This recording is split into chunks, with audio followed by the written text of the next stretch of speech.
Hi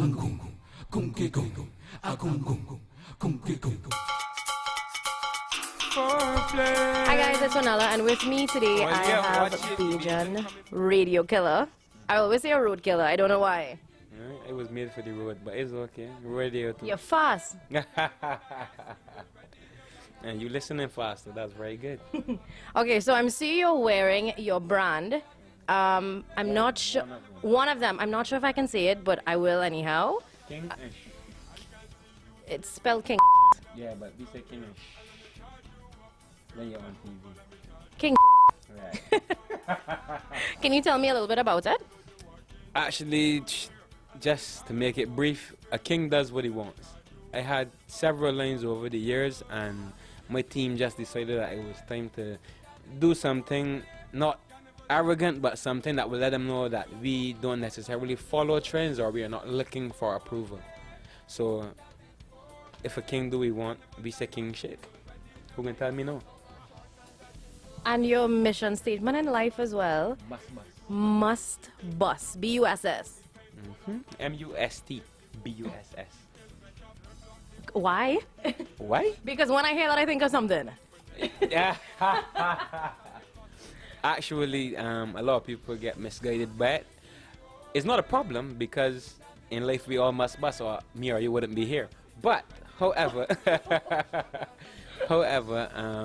I believe that at some point every artist is supposed to find a niche that they could grab to.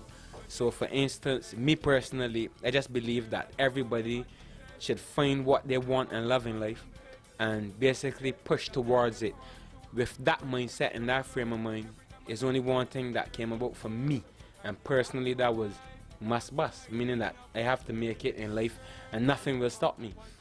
A lot of people try to, over the years, change it to done bust, saying that I bust already, but as far as I'm concerned, even if I was the biggest artist in the world right now, I still must bust, because after you bust, you gotta keep busting in order to remain relevant and live. Why not you just die off like a leaf? But recently, you did bust with the R&R rhythm. To an extent, yes. Yes, it was. You had a very good song, and I mean, it got around in Trinidad.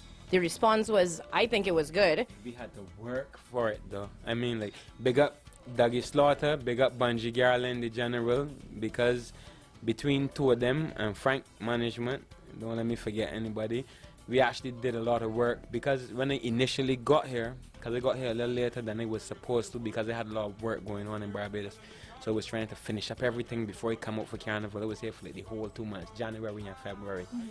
So by the time I got here, it had already released, the interviews had went for most major stations, so to everybody it was like with the rhythm set.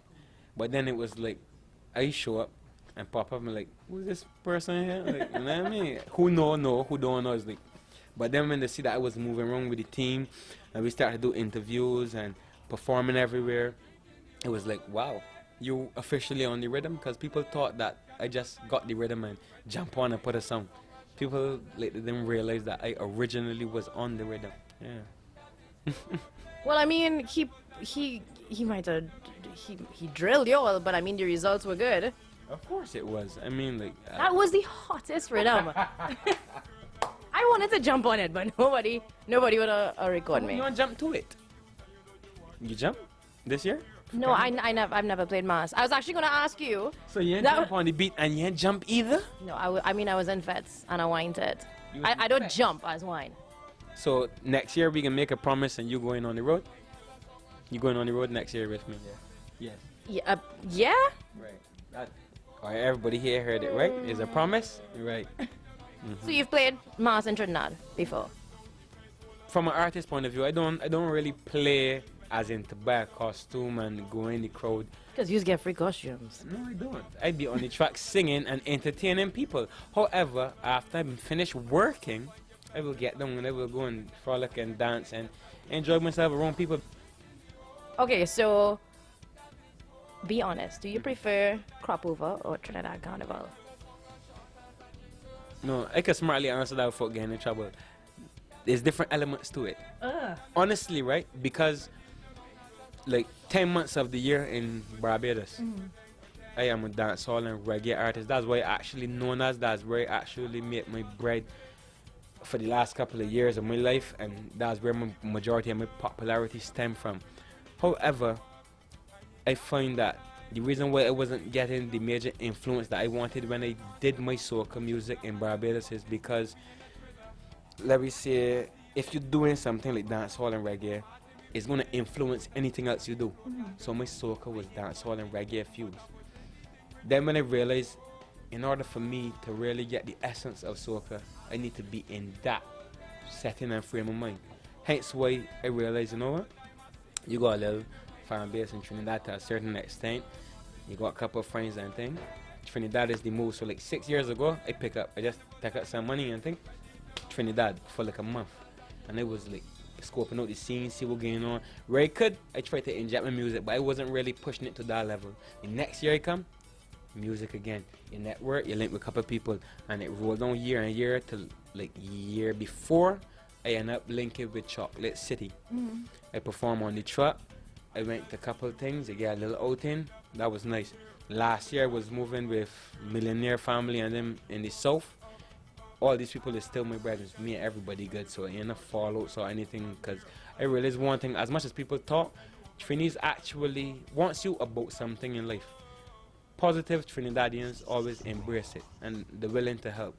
And that's one thing that I would accredit, not to get off topic, but I just had to say that. So for Carnival, I find it important because it helps me to enhance my soca character when it comes to crop over. So Carnival actually helps my crop over. So it's important, not one and not the next. Carnival got its own place in my heart, crop over got its own place. But I will be honest and say, when it comes to turning up, Trinis is turn up from jump. I love that. Barbadians, they like wind up doors, you gotta warm them up. So they will come out. I mean, the road will be thing and that type of thing. But you see, when Trinis come out, from the time they touch the street, we drinking, we partying, we doing. But they drinking from since they home. I've been drinking the whole day. You see, that was for them, because they know what's going on. Trinidad is the bomb. Carnival is the bomb. Crop over is the bomb too. Not Carnival, nicer though. You got a plug for your country. I can't leave out mine, but I can't discredit yours. Well, I have to try. Okay, so hear this. We're doing crop over and we're doing Trinidad Carnival. Yes, that was a promise you made, so you have to stick by it. And I hold people to their I'll promise. stick by it. Right. Okay, so for Come Over on the Grinders Rhythm, that is with Doggy Slaughter again. Yeah, the super producer, the genius of 2016. I think after R&R Rhythm, he's like one of the best. Y'all ain't heard nothing yet, trust me. He got rhythms up in there that may shake the place. He ready for 2017 too. I wasn't supposed to say that, but I did. So Trini Scene get exclusive. I also got I got a project in Masterpiece right now, and that's with my brother Lyrical, or as y'all will know, Lyrical Martin. So they got Lyrical and the whole of the family and Attic in America. I got one or two other projects coming up for crop over, and we actually start working on Carnival already, so it's looking very good. So in a nutshell, Bajan RadioKiller is single. With no woman to nag him. Look. She could see this. Oh, She could see this, be honest. Wait, when you seen trying to advertise me or something, because here we know if I can pimp you out if you want me no, to. here we know if you're trying to pimp me, we gotta find somebody that could cook, clean, they gotta got a job. So I just joking. He not joking. I don't know why he's saying that. So what happened? You can fill the space there? Maybe. You can cook? Yes? Just checking.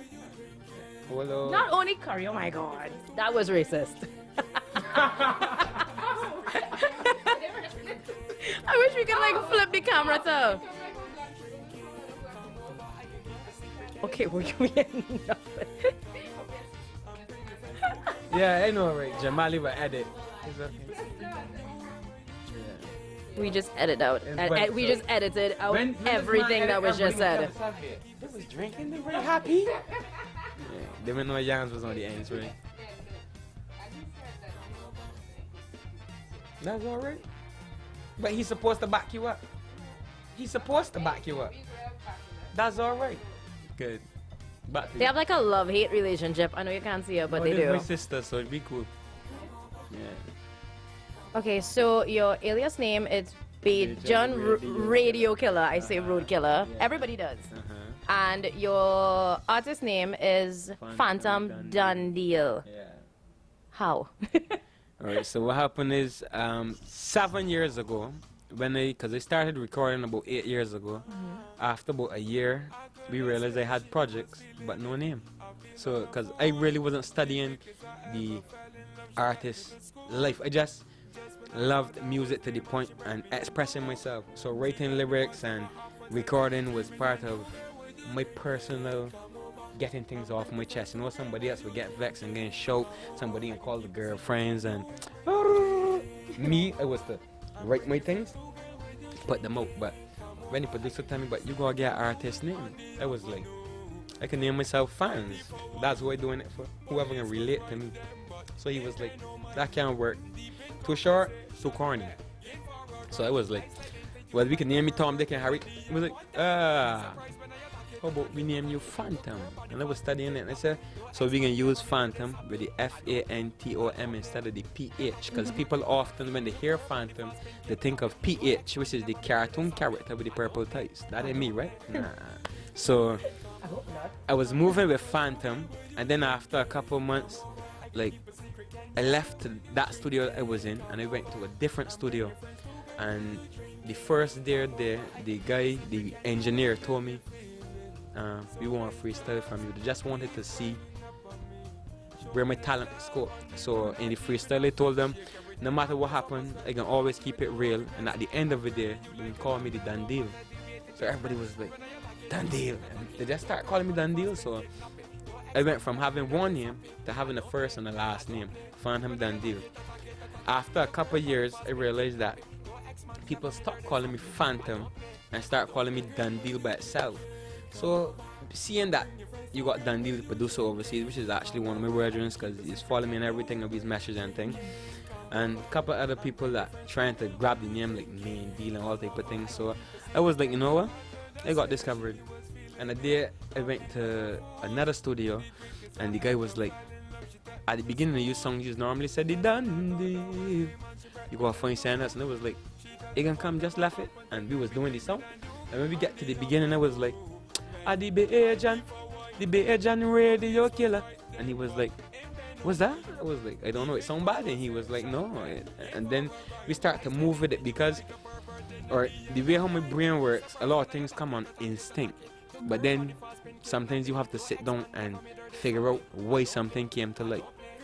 So after sitting down, I realized it was like my struggle all the time was trying to get a place for myself musically on the radio. Obviously that's the aim of most artists, because when you put music in the street, you hope that it comes to the level of the radio and then get over to the commercial side. Now, for the fact that I was one of the most played artists in Barbados for a couple of years now, probably from the time I came out until now, I happen to remain relevant. So it just fall in. And then what really made me stick with the RadioKiller was when I realized that some people got offended by it. Not necessarily in a big enough position to do me anything, but they took the name RadioKiller as offensive, because to them it sounded as if I was bragging, because I was played a lot and I never had to pay for play, them type of things. But at the end of the day, it was something that clicked to me, so I just stuck with it, and people now love it. I mean, apart from Trinidad, everybody's called me the Bajan RadioKiller. So I guess they see me on the road so much in Trinidad, they decided, you know what, your radio is RadioKiller. So it's the RadioKiller in Trinidad, but it's the RadioKiller in Barbados and everywhere else. Just like you are Nelly Smelly.